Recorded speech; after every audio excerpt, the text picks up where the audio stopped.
Check out today's work of fan art. It's a fan-made servant of Lapu Lapu as a saber. The symbols all around his body are epic. The amount of texture here is wonderful. I could definitely see him in FGO. Thank you so much, Gerard John.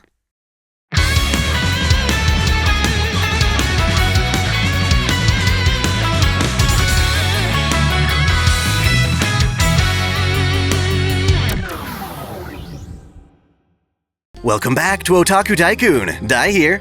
So, I recently had the opportunity of watching Wandering Airgetlam, the first film adaptation of Fate Grand Order's Camelot Singularity, and I've got some mixed feelings that I want to share with you all. I'll start off with spoiler-free discussion before getting more in-depth. Don't worry, I'll tell you exactly when I make the transition. If I had to sum up my thoughts on the film, though, in a single sentence, I'd say that while the film was fun and certainly worth the time to watch, it suffered from a breakneck pace that could have been tremendously better, with just 20 to 30 minutes more of runtime. There's a lot to love, but also various points that just made me wonder, what is the point? It's a legit question.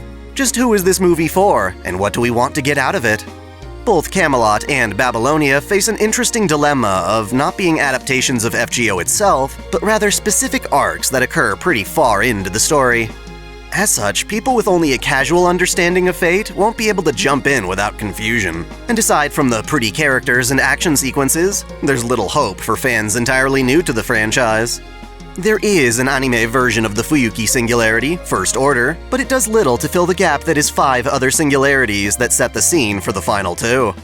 Because of this, the demographic most able to appreciate these anime are fans who already play Fate Grand Order.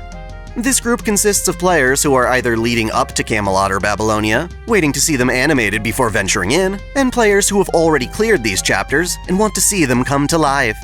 Of course, there are plenty of players who skip through the story and may see these anime as a chance to fill in what they'd neglected.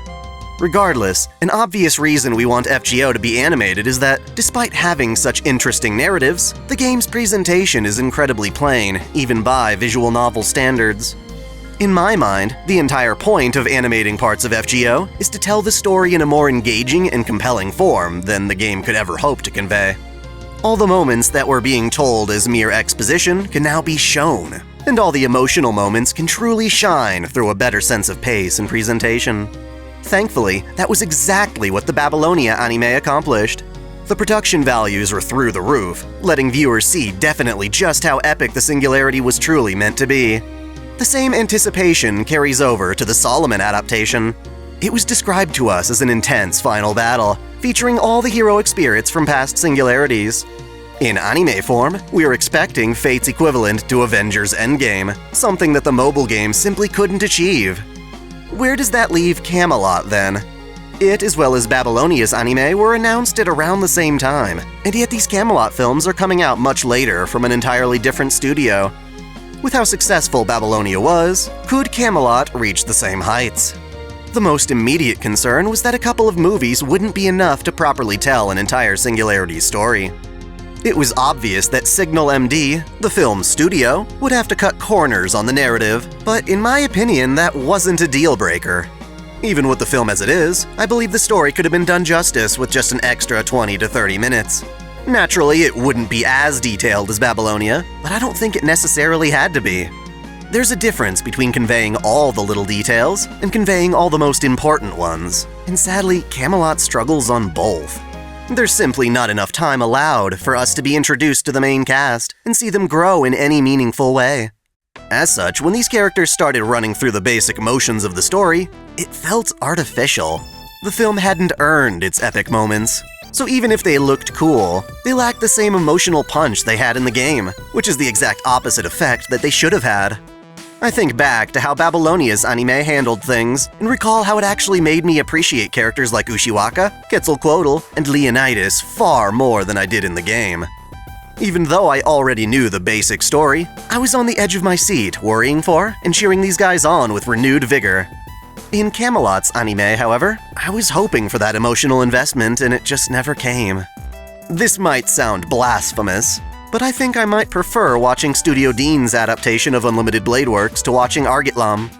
Both films fail to convey context and depth, but at least UBW serves as a sort of highlight reel for all the cool battle scenes. Camelot has its own share of fun animation, but ironically it spent a lot of its runtime trying to tell the story properly, while just missing the mark. Lukewarm is the best way I can describe it, in that it's neither hot nor cold, but rather stuck in a sort of bland middle ground between kick-ass action and sincere storytelling. So if you're going to go spoiler-free and use these films to substitute the game, you'll be missing out. If you've already gone through this part of the game and want to see it brought to life like Babylonia, it's worth a watch, but it helps to temper your expectations going in. That's about as much as I can say without spoiling the film, so now's the time to leave if you care about that sort of thing. That said, if you're in that boat, I highly recommend you play the game yourself, or at the very least, watch my lore video on the Camelot singularity, so you can see how the chapter was supposed to go down. Right off the bat, let's talk about the things this film is explicitly missing. Neither Tawara Tota nor Hundred-Faced Hassan make an appearance at all. They've been written out entirely. While Arash is in the film, and is one of the more likable characters, there is no Arash Airlines. Other comedic bits, like Ozymandias' head sliding off his neck, also aren't a thing in the film. They may not be necessary per se, but they really help with characterization, something the film really struggles with. Certain characters like Nitocris and Sanzong really get short-ended. Put bluntly, Nitocris in the film is too kind. She's supposed to be a bit arrogant, pompous even. She's supposed to have pride as a pharaoh when talking down to Ritsuka's party, but also extreme reverence for Ozymandias. There's one bit in the film where she gets flustered because her Sphinx fell asleep on the job, and I like that moment, but it's pretty much the only development she gets. There's simply no time to establish that she too is a pharaoh, let alone a tragic figure. Instead, she spends her entire film being more or less a generic maiden. Her most iconic moment is when she takes a bath with Mashu, and while I love me a good bath scene, I didn't think it was really necessary. Nitocris had no time to form a relationship with Mashu, and yet they were talking like best friends. It just didn't feel earned. The worst portrayal, though, was Xuanzong Sanzong. In the game, she's a total goofball you encounter out in the desert. She's freaking out while being attacked by the Sphinxes, and even after we save her, she has the ego to call us her disciples. Her airheaded whimsy is a huge part of her charm that was completely lacking in the film. Instead, she's just kinda chilling at Ozymandias' pyramid and is ordered to join Ritsuka as a show of the pharaoh's gratitude, even though she's just a guest. She doesn't even give out her name until the mission to rescue Serenity, and even then, the only reaction anyone has is Romani saying, "She's a strong warrior servant," as if those words actually mean anything. The film is so fast-paced that it tries to convey a number of things with simple one-liners, many of them coming off kinda corny. Again, during Serenity'S rescue, Sanzong mentions how Serenity is being held by Agravain's Iron Chain Noble Phantasm, and that Ritsuka shouldn't get too close. Immediately after, Ritsuka just breaks the chains with one of Arash's daggers like it were nothing. Then, when Serenity is afraid she's poisoned Ritsuka, Romani just says, "Oh, the shield has the power to nullify impurities." Admittedly, this is how things go in the game, but the added dialogue there helps it feel less like it came out of nowhere, as though Nasu were just making up powers on the spot. As such, there was never a real sense of peril. Kinda like how The Rise of Skywalker pretended to kill Chewie for like 2 minutes, and then we found out he was fine all along. One more line that bugged me was when Serenity apologized to Cursed Arm for revealing the location of the Azrael Shrine, and Sanzong just says, "Restraining Agravain's noble phantasm is difficult." It may be technically true, but it would have been nice if they told us anything about Agravain in this movie. Perhaps when Serenity first got captured, someone could be all, "Oh shit, she's being held captive by Agravain. His noble phantasm can force people to succumb to his interrogation, and the information Serenity has could compromise our villages." Instead, they were all, "Serenity's been captured, we've got to save her," even though this is the first time Ritsuka had ever even heard Serenity's name. Now, you might be thinking, if this film is meant for people who already know the story, why should the studio spend more time on it rather than getting to the good parts? On one end, I'd like to say that regardless of the audience's prior knowledge, a work should be able to stand on its own and earn its emotions by itself. That's why the end of Final Fantasy VII Remake bugged me. You've got Cloud doing his epic final battle with Sephiroth, even though it's only the first part of multiple chapters. That intensity wasn't earned within the remake. Rather, it was piggybacking on everyone's knowledge of the original game.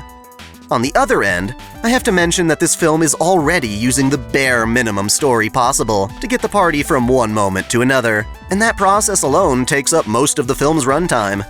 If we're gonna spend an entire hour and 24 minutes just barely covering the material, it doesn't leave room for much else. That said, 84 minutes really isn't that long for a movie. I know animation's not cheap, but an extra 20 or 30 minutes would really go a long way in ironing out the more awkward bits of narrative progression. It would allow the story to properly introduce the Knights of the Round Table and other characters, as well as provide intermediate scenes to show how they've progressed. An example would be how Sanzong calls Ritsuka and Mashu her disciples, but at the time she says so in the movie, we still hardly know who she is. She only revealed her name a couple of minutes ago, and even then there's no context of meaning behind her declaration of disciples. There's no mention of Journey to the West, and how Sanzong's lore is all about her traveling with her beloved disciples. That information is the reason her calling Ritsuka a disciple is so meaningful, and honestly it wouldn't take that long to mention. The extra time could also help reiterate Ritsuka's goal in all of this. They need to resolve the singularity by obtaining its holy grail. Ozymandias shows us that he has the grail, but never mentions in the film how he got it. All we know is that he won't hand it over. There's a point in the game where it's revealed that even if they got the grail, the singularity is so messed up that the grail alone wouldn't resolve everything. As such, they're willing to wait and get Ozymandias' grail only after they've defeated the Lion King as part of their mission. This connection is hardly made in the film. The closest this film ever gets to a coherent and emotional narrative is with Bedivere. It makes sense given he's the main person on the poster. From just the film's telling, we know that he's come to kill King Arthur, believing that the current Knights of the Round Table are going down a wrong path.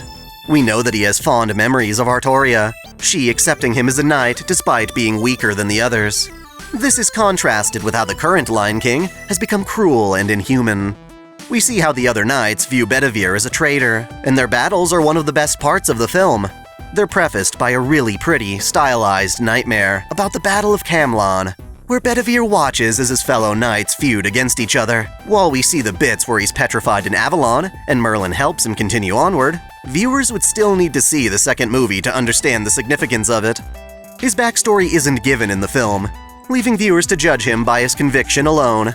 There, all we're really given is that he absolutely must kill the king, and we hear about it multiple times. In fact, it's the film's final line, indicating that technically, nothing has been accomplished in his arc as of yet, unless the message is supposed to be about not giving up and doing the right thing even if it kills you. That's what Arash's entire Stella moment is all about. Arash is supposed to be demonstrating what it means to be a hero, sacrificing himself to prevent the Hassan villages from being torched. It's animated brilliantly, but it's missing the entire context around why it happens in the first place, because the film is lacking moments where Bedivere is hesitant and uncertain. As such, it feels like Arash kinda just takes the spotlight out of nowhere, another sudden solution to a sudden dilemma. They don't talk about who Arash is as a hero, and why his noble phantasm can kill him. I've spent plenty of time bitching. I want to mention the moments that the film does best. The build-up and execution of the Holy Selection was done well. I always imagined the Enforcement Knights would be more brutal, though. The fight against Gawain is short but exciting. I like how they handled night turning into day as Gawain draws his sword, but I do wish they explained why he got power from the sun and how he got a gift from the king that makes the sun shine for him. Bedivere's dream sequence is awesome. I kinda wish they'd make an entire series in this style, showing various servants' backstories. Even though Nitocris is missing her attitude, it's still nice seeing her, and I imagine she'll get better development in the next film. The bath scene is nice. It's an example of the kind of breathing I think the film could use more of. Instead of being original content, however, such moments could have actually built relationships rather than showing them already established off-screen or through montage. I like how obvious it is that Cursed Arm is concerned about Rusht and his mother. The party finding his village through Rusht's pendant was a nice touch. I was hoping that Cursed Arm's kindness would come through by the end, but there wasn't really any time for that. Bedivere has an awesome fight against Mordred. I like how Mordred berates Bedivere as the traitor, even though she originally killed Artoria. There was an element of irony, but it could have been even stronger if Mordred was more fleshed out. Serenity is lovely. I feel she was portrayed spot on, even though the film doesn't really address what a Hassan even is. Nor does it fully demonstrate just how precious it is that Serenity now has someone she can touch without killing. Sanzong has a cool fight against Agravain and the Enforcement Knights. The only downside was the fact that the Knights were obviously rendered in CG. I enjoyed seeing Tristan's fighting style in action. The plucking of his bow, releasing blades of air, had a great feel to it. He definitely stood out among the other villains. That said, I remember him being far more brutal in the game. There, he massacred a whole group of villagers, not just one or two. Personally, I don't take this movie as proof that Camelot needed an entire anime series to get it right. Most of the pieces are there, they're just lacking a little something extra to make them shine. A good 30 or so minutes would have allowed the studio to build proper context, and perhaps even bring in moments they intentionally cut out, such as the other servants or comic relief. It's nowhere nearly as good as Babylonia's anime, nor do I think it can be at this point, but I do believe it can definitely benefit from an extended edition for home video. That probably won't happen though. I don't mean to dissuade anyone from actually watching the film. If it comes to a theater near me, I definitely want to try and watch it again with a group of friends. It's easily worth the watch, but for you guys, I wanted to really rack my brain to figure out what parts were bothering me, so that hopefully you can enjoy it with the proper context it deserves. As the film continues to be distributed, I want to hear your thoughts. Namely, what did you enjoy? And were there things you wish were in the movie that weren't? Let's talk about it in the comments below! Thanks for watching. If you enjoy this channel, help me beat the algorithm by liking, commenting, and sharing the video, subscribing to OtakuDaiKun, and, most of all, smashing that notification bell so you don't miss out on all of my anime discussion, lore, or Let's Play content. If you want to support me directly, there are now 3 ways that all provide the same benefits. You can click Join here on YouTube, or join Patreon or Subscribestar for access to exclusive vids and early access. As always, celebrate your fandom.